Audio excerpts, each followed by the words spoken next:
అవయవాలు కలిస్తేనే శరీరం.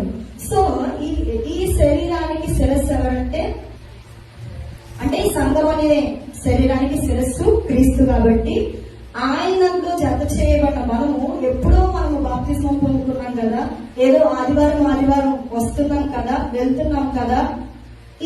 ఇందులో కూడా కొంతమంది వేరే రకపు వ్యక్తులు ఉంటారు. వాళ్ళు ఏంటంటే ఏదైనా ఇంతలోకి అక్షరం పొందుకున్నారు, దేవునికి దగ్గరగా ఉండాలి అనే విషయం కూడా వదిలిపెట్టేసి మాకు అది జరగలేదు, ఇది జరగలేదు, పిల్లలకి పెళ్లి అవ్వలేదు, పెళ్ళైనా వాళ్ళకి పిల్లలు పుట్టలేదు, ఏదో ఒక కారణం చేత మనం దేవునికి దూరం అయిపోతాము.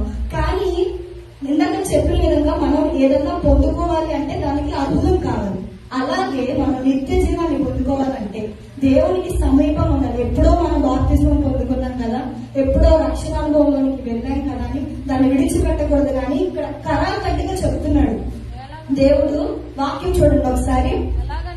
ఏలగనగా వ్యభిచరింపవద్దు, నరహత్య చేయవద్దు, దొంగిలవద్దు, ఆశింపవద్దు అనినవియు మరి ఏ ఆజ్ఞ అయినా ఉన్న ఎడల అదియు నిన్ను వలె నీ పొరుగు అని ప్రేమింపవలను.